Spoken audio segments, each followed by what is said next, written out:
National Resilience Institute, the Republic Indonesia, presents Jakarta Geopolitical Forum 2022. Geo-Maritime Chasing the Future Global Stability. August 24 and 25th. Keynote speaker Joko Widodo, Andi Wijayanto.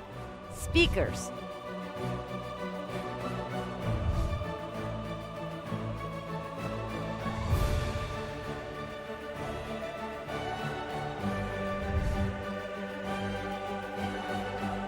Registration. Jakarta Geopolitical Forum 2022. Geo-Maritime Chasing the Future Global Stability. Thank you, Ambassador, for having me here, and also for Governor of National Resilience Institute, Pak Andi Wijayanto, Vice Governor, Lieutenant General Fadila, and also my colleagues from the IKAL Strategic Center sent by Pak Agum and Professor Gumilar, Ibu Nita, and also Irjen Paulus Winarto. So we already have the very comprehensive coverage on the relationship between the importance of maritime domain and the national interest of Indonesia, vis-a-vis to the relationship with Indo-Pacific regions, with the AUKUS, Quad states, China, and then the dynamics in the regions. And then the governor also mentioned about the ASEAN centrality yesterday. And then now my turn is as a concluding speaker. I would like to emphasize on the importance of the human asset. Human assets as the main variable, for the maritime capability development and the success for our RI national maritime strategy toward 2045. Because I have the thesis, Mr. Dort, that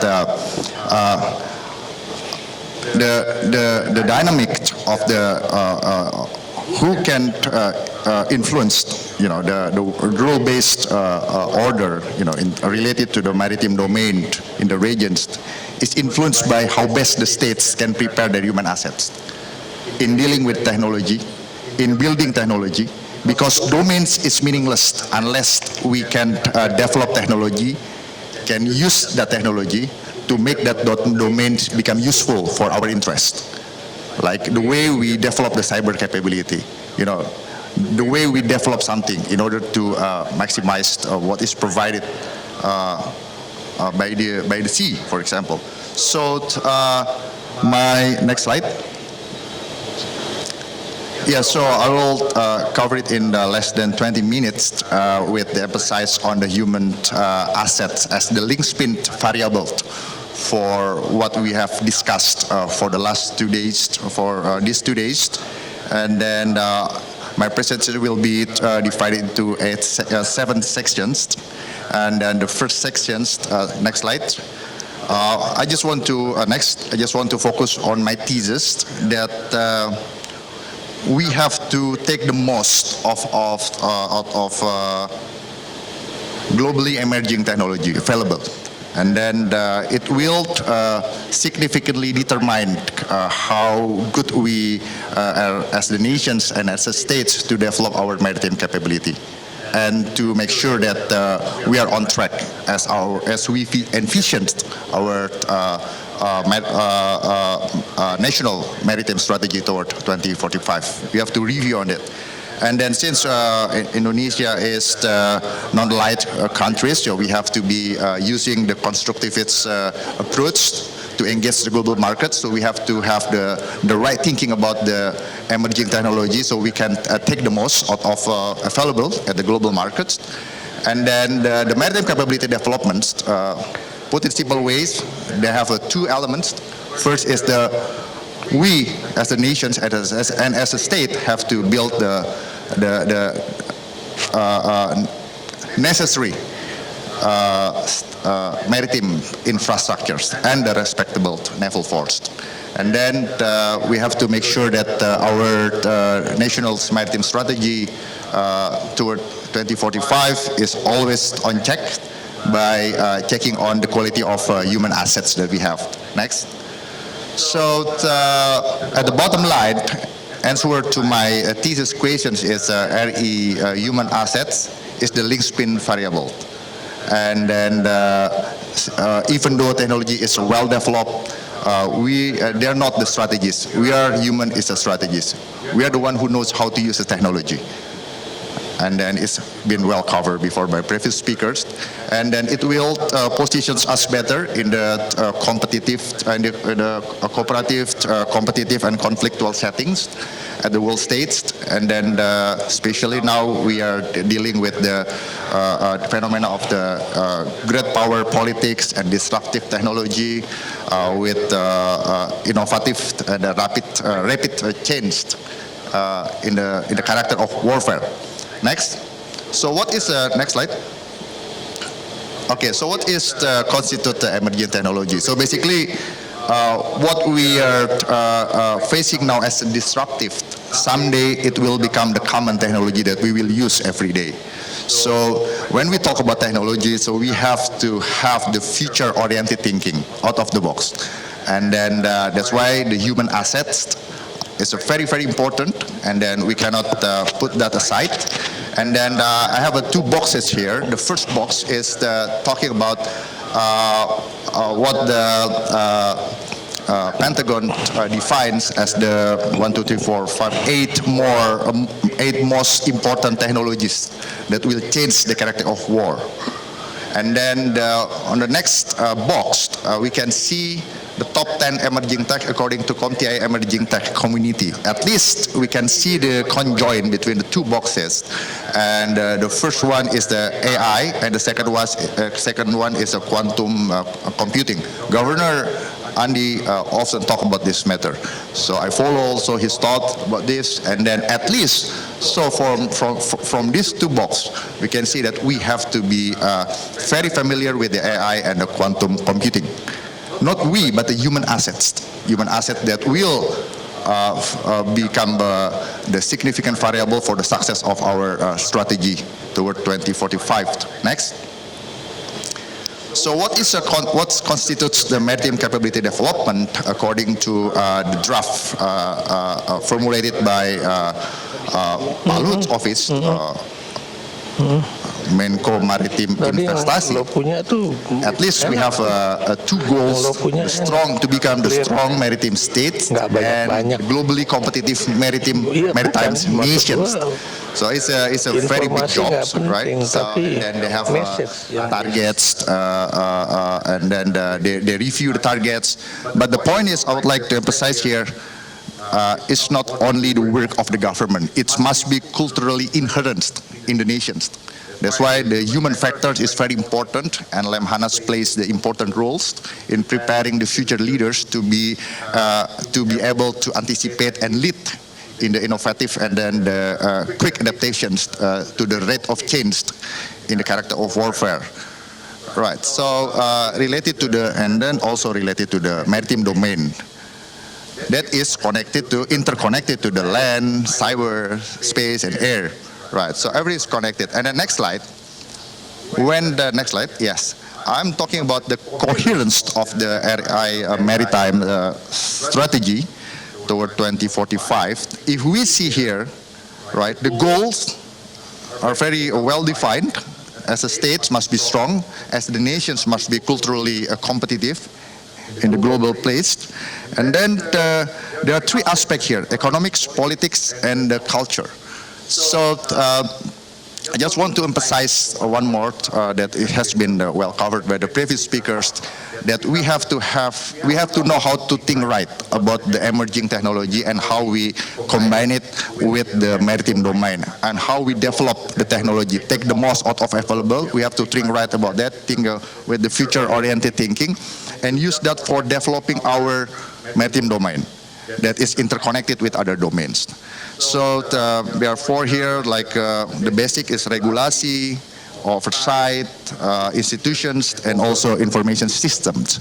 These four are run by the humans who understand the emerging technology.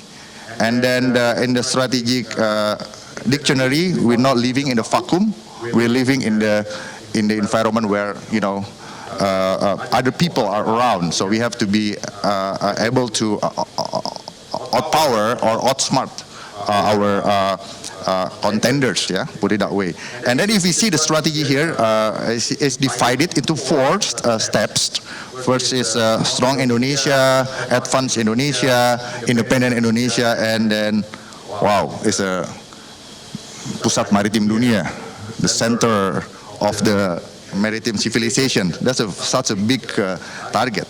Okay, next, the takeaways, the key takeaways that we can study together here is first, the future strategic leadership of our maritime domain should understand the vocabulary and the concept behind the emerging and potentially disruptive technology of at least AI and then machine learning, and the impacts of the dynamics in the maritime domain.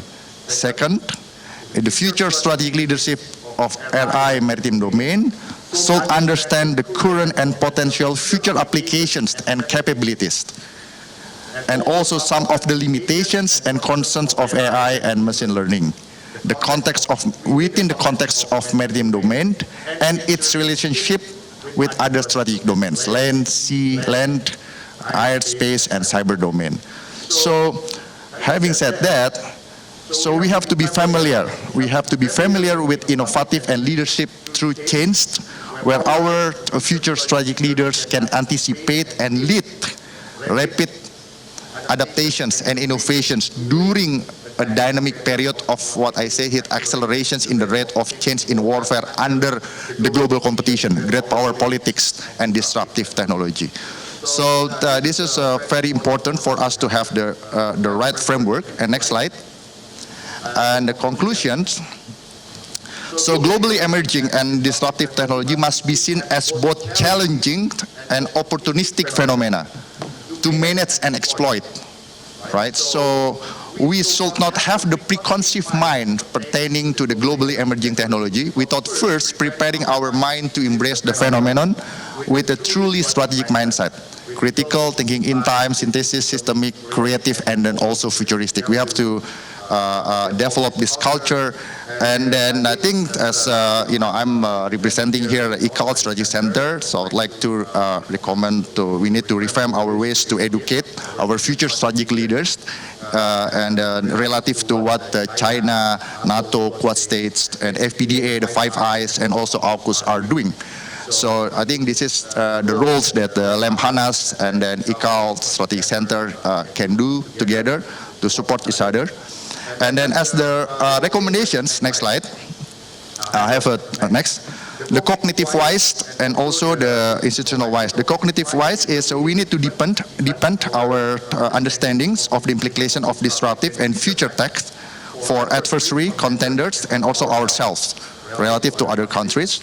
Next, we have to introduce the current evolution of AI and ML, machine learning, and its challenge, limitation, and vulnerabilities we have to analyze, and also global competition on quick development of AI for both economic development and military dominance. And then the third one is we have to know how to position AI, machine learning, within larger strategic landscape of securing our national interest. And then and maybe we can become one of the leader in the niche market of the certain technological, certain emerging technology, ya Pak, ya. So, and then the fourth one is we need to, in the educational setting and also in the public discourse, we need to stimulate thinking and debates about, about the potential bias and then the positive aspects, issue of AI and machine learning as a disruptive technology that later on will become the common technology we will use. And then in terms of organizational-wise, next slide, I recommend maybe we can create a joint AI center, a synergy between Lemhannas and then like a coordinating Ministry of Maritime and Investment Affairs with the MOD, with Ministry of Defense, with Cyber Agency, yeah, with the Quad Helix, with the community stakeholders, academic stakeholders, government stakeholders, and also with the business stakeholders, stakeholders, to coordinate efforts in using machine learning and other AI applications to maintain a comparative lethality and efficiency edge over other nations. in terms of economic and military capabilities, right? And then the first point of it is this topic are the topics or the tensions of future strategic leaders. We have to be serious about this. And the next one is the AI and the machine learning is an integral part of our lives already, and its ubiquity will only increase. Right, so we have to keep evaluating this development, and then to augment our ability to defend our national interest. And the third point is this emerging technology can compute the big data intricately, yeah, but they don't understand strategy. We are the humans who understand strategy, okay?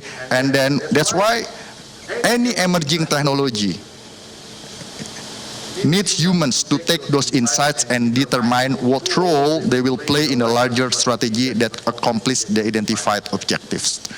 The last one is we need to harness its strength and knowledge its weakness, and to better use this globally available emerging technology for the future success.